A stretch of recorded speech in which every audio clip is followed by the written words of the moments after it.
So the question is, number one, what is El Piri? How long is it? And what makes it unique compared to other ultra events? So El Piri is an unsupported bikepacking gravel adventure race that's on a fixed route through the Catalan Pyrenees. It starts and ends in Girona and kind of goes in a clockwise fashion up into the Pyrenees and back.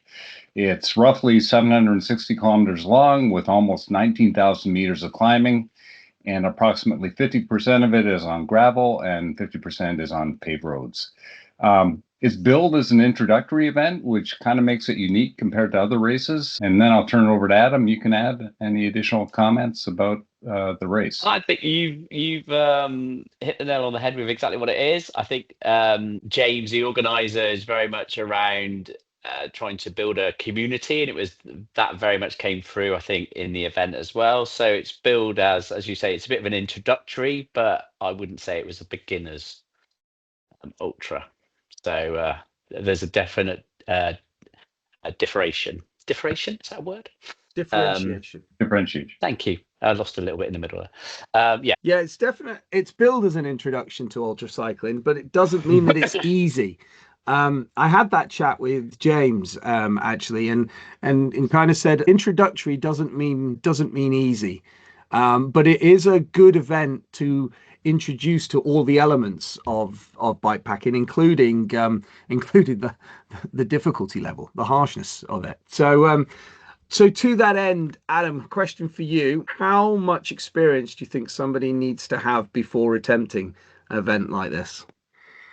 I think you've got to look at that in two elements. I think there's an experience with riding long, possibly multi-day events is definitely a help to give you a level of fitness, but I don't think that's probably the key element to this event. I think understanding how to maintain your body and to feed and to fuel, I think is probably the biggest experience that you need. So, I've come from a multi-sport background, so long distance triathlons, and that's a perfect example of, how to make sure that you're feeding and keeping on top of that. So I think from an experience point of view, that's probably more valuable than doing big multi-day events. I think if you're able to do a long distance event, it gives you the mental strength as well.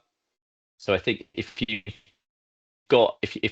it doesn't have to be cycling, I think if you're doing like ultra running or any endurance event that from a mental aspect where you have to look after yourself, I think that's probably the biggest benefit from an experience point of view that you could have. Great. Sean, anything to add? Well, I mean, yeah, I could have improved my hydration and eating. We can touch on that later. But from a technical perspective, I had like 5 days of gravel experience, and that was on pretty easy gravel that was flat. So I think if I could finish, I think most people could finish.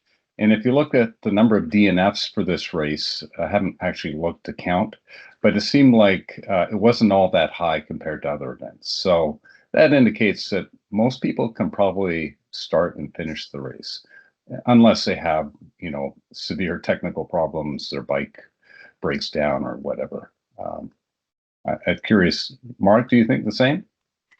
Yeah, I think James has purposely designed the parkour and the time so that it is achievable. And I think that's what makes it a very good introductory event. I would say that it's good to get, I think Sean, you would agree, it's good to get some experience on the gravel because there are some technical parts on that, particularly on the descending part on some of that. And also, becoming familiar with riding with loaded with baggage and things like that. So those are the sort of things that make a lot of sense. Get familiar with beforehand. But yeah, I believe the completion rate was somewhere near 80%, 81%, I think James mentioned afterwards. So that's really good. And I think that's because he gives enough time for it to be completed. And I think this event gives you a good insight into time management. And I think, as you said, Adam, looking after yourself. So yeah.